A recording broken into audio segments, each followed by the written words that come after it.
안녕하세요. 헌터입니다. 오늘 분석해볼 기업은 리게티 컴퓨팅입니다. 최근에 이제 주가가 한 두 달가량 엄청난 급등세를 연출을 하면서 지금 뭐 저점 대비 주가가 6배 가까이 올랐습니다. 지금 현재도 계속해서 현재 진행형으로 올라주고 있는 상황인데 앞으로도 지금의 수직 상승세 계속해서 이어갈 수 있을지 분석을 통해 향후 주가의 흐름 알아보도록 하겠고요. 자, 이제 보유자분들 대응이 중요해졌습니다. 이제 목표가 설정 어디까지 가능할지 단기적인 목표가 설정과 더불어서 이제 장기적인 관점에서 우리 어떻게 좀 꾸준하게 가져가야 될지 투자 전략 다양한 관점에서 한번 알아보도록 하겠고요. 주가가 좀 이제 부담이긴 하겠지만 여전히 지금 신규 진입 관점에서도 들어가기 괜찮은 구간일지까지 같이 알아보도록 하겠습니다. 자, 이어서 공매도 현황입니다. 일단 이제 최근에 공매도 비율이 좀 올라왔어요. 이제 과거에도 좀 높은 수준이긴 했는데 자, 10 초반대에서 최근에는 이제 10 후반대에서 왔다 갔다 하고 있는 모습이죠. 그래서 이제 좀 부담이 생긴 상황이고 여기에 따라서 대차 잔고도 확연히 좀 늘어난 것을 우리가 확인할 수 있겠습니다. 참고하시면 될 것 같고요. 자, 이어서 이제 재무제표 한번 살펴보도록 하겠습니다. 먼저 실적 관련해서 한번 보시게 되면 자, 매출은 뭐 꾸준하게 좀 거의 비슷한 흐름 유지가 되고 있어요. 크게 움직이지는 않고 있어요. 그래서 내년에는 조금 올라줄 것으로 보여지고 있고요. 그래서 양자탄 컴퓨터 자체가 뭐 실적으로 가는 뭐 섹터 자체가 아니기 때문에 지금은 뭐 기대감, 사업에 대한 기대감, 앞으로에 대한 성장성. 그래서 이제 양자 컴퓨터가 향후에 얼마만큼 이제 우리 실생활에 상용화가 됐을 때 얼마만큼 영향력을 가질지 그리고 얼마만큼 또 양자 컴퓨터의 수요가 많이 늘어날지 이런 것들에 따라서 이제 당연히 갈리긴 하겠지만 그런 기대감으로 우리가 장기적으로 좀 보는 섹터다 이렇게 좀 말씀드리겠습니다. 그래서 어쨌든 매출은 이렇게 보시면 되겠고 에비타 순이익도 마찬가지로 뭐 계속해서 적자를 이어가고 있는 상황입니다. 다만 조금씩 적자 폭을 줄여가고 있는 점은 긍정적으로 보여지고 있습니다. 뭐 EPS도 볼 거 없습니다. 계속해서 조금씩 나아지고는 있지만 여전히 마이너스죠. 자, 그리고 이어서 이제 배당은 없습니다. 뭐 마이너스 기업이기 때문에 배당을 할 수가 없는 상황이고 과거에도 자 계속해서 해주지 않았습니다. 그래서 배당은 없는 기업이다 보시면 되겠고요. 이어서 자, 부채 비율 살펴보도록 하겠습니다. 부채 비율 뭐 최근에는 굉장히 좀 낮아졌습니다. 과거에는 뭐 300대 굉장히 높았었는데 자, 한 번에 좀 낮아지면서 이제 두 자릿수 진입을 했고 꾸준하게 안정적인 유지가 되고 있습니다. 그래서 올해 같은 경우도 일단 나오고 있지는 않지만 지금의 추이를 좀 살펴봤을 때는 한 30에서 40 거의 비슷한 수준 나올 것 같습니다. 자, ROE도 뭐 계속해서 마이너스가 깊어지는 가운데 올해도 전년과 비슷한 수준 예상이 되고 있습니다. 자, 마이너스 50대. 자, 보시면 될 것 같고요. 자, 이제 마지막으로 현재 이제 순이익 적자로 인해서 PER은 산출 불가 그리고 PBR은 6.8배 나오고 있습니다. 이제 과거 대비해서는 좀 올라왔죠. 당연히 주가가 많이 올라왔기 때문에. 자, 그래서 이제 현재 주가 밸류에이션 상황은요. 지금은 당연히 고평가일 수밖에 없어요. 당연히 실적 대비 지금은 주가는 비싼 상황이다. 아까 말씀드렸다시피 이 종목은 실적으로 가는 게 아니라 앞으로 대한 성장성, 양자 컴퓨터에 대한 기대감으로 가는 거기 때문에 그런 부분은 참고하셔야 되겠습니다. 어쨌든 그냥 밸류만 봤을 때는 당연히 비싸다 말씀드리겠습니다. 자, 이어서 동사 관련 이슈 한번 살펴보도록 하겠습니다. 자, 현재 미국 송전 전력망의 50% 이상이 설치 40년을 경과한 노후한 상태입니다. 그래서 AI 데이터 센터 등이 전력 먹는 하마로 이제 등극하는 등 현대화된 전력 생태계 구축이 필요해진 상황에서 양자 컴퓨팅을 활용한다는 소식에 관련주들이 최근에 급등세를 연출을 하고 있습니다.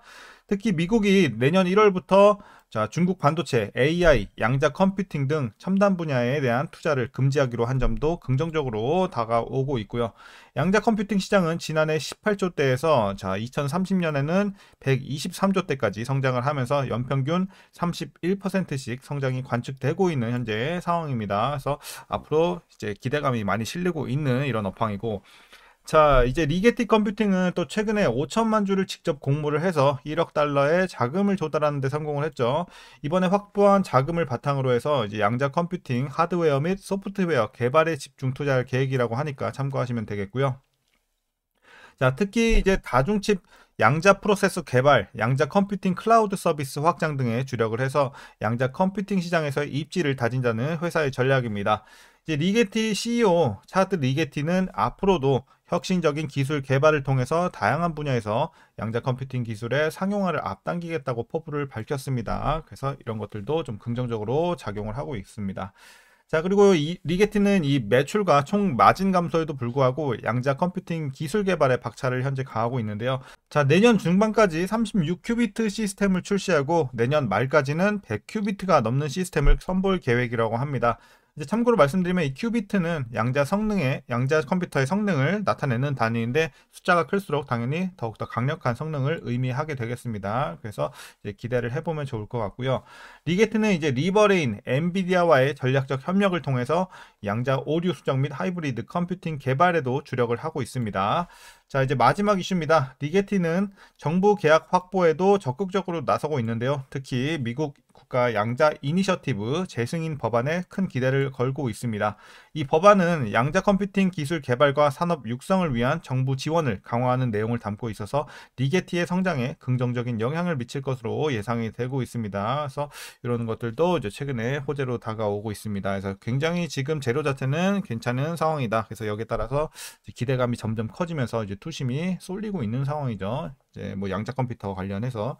자, 이제 최근의 이슈 이렇게 좀 정리하도록 하겠고요. 이제 마지막으로 여러분들 투자 전략 설명드리면서 영상 마무리하도록 하겠습니다. 자, 먼저 신규 진입 관점에서는 이제 두 가지로 좀 나눠 드리도록 하겠습니다. 이제 당연히 요거 종목 같은 경우는 장기로 투자하시는 분들이 더 많을 것 같긴 하지만 충분히 단기로도 많이들 보고 계신 걸로 알고 있습니다. 그래서 이제 단타로 좀 보시는 분들, 자, 단기 테마로서 여러분들이 딱 먹고 나오실 분들은 제가 봤을 때는 지금 들어가긴 조금 무리가 있다고 보고 있습니다. 그래서 이제 단기적인 관점에서는 반대 의견 드리도록 하겠고, 자, 장기적인 관점에서는 지금 뭐 비싸긴 하지만 여전히 들어가기 괜찮은 구간이다. 장기적인 관점에서는 지금도 저점이다라고 판단이 되고 있기 때문에 장기 투자로 접근하실 분들은 신규 진입 오케이, 단기로는 노라고 말씀드리도록 하겠습니다.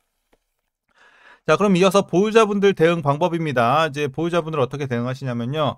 먼저 목표가부터 설정하도록 하겠습니다. 이제 단기 목표가는 자, 6달러 보고 있습니다. 단기적으로는 6달러 고점으로 한번 잡아보시면 될 것 같고, 장기적인 관점에서는 목표 주가가 필요 없죠, 사실상. 그래서 장기적인 관점에서는 목표 주가 따로 말씀 안 드리고 꾸준하게 뭐 수십 배까지 우리가 볼 수 있는 종목이기 때문에 당연히 물론 리스크는 있어요. 안 될 가능성도 있다는 거는 여러분들이 이렇게 실적으로 가는 거 아니고 이제 사업 기대감, 성장성으로 가는 것들은 여러분들이 항상 그런 거 참고하셔야 돼요. 리스크는 어쨌든 가지고 가야 돼요.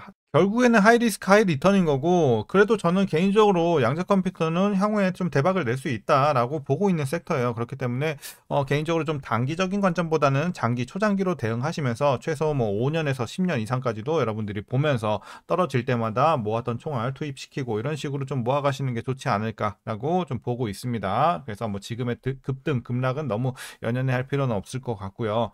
자, 그래서 여러분들이 좀 장기적인 관점으로 가져가시길 바라겠습니다. 개인적으로는요. 그래서 일단은 보유자분들 이렇게 좀 대응해 보시면 될 것 같고, 마지막으로 이제 물려 계신 분들 대응 방법입니다. 주봉으로 볼게요. 자, 물론 이제 과거 초창기 들어가신 분들은 좀 일부 있을 수는 있겠습니다. 물려 계신다고 하더라도 크게 걱정은 없다고 보고 있고, 오늘은 제가 따로 라인은 제시하지 않도록 하겠습니다. 그냥 가능하신 데까지 좀 내려주시면 될 것 같아요, 평단. 그래서 여러분들 무리하지 않는 선에서 평단 관리 좀 해주시고, 물론 이제 미리 하셨어야죠. 미리 하셨어야 되는데 지금이라도 아직 안 되신 분들은 조금 물 타서 최대한 좀 내려주시고 여러분들 장기 이상으로 좀 보유하시길 바라겠습니다. 그래서 물린 분들도 걱정은 없다라고 말씀드리겠습니다. 자, 그럼 오늘 영상은 여기까지고요. 오늘도 시청해 주셔서 감사합니다.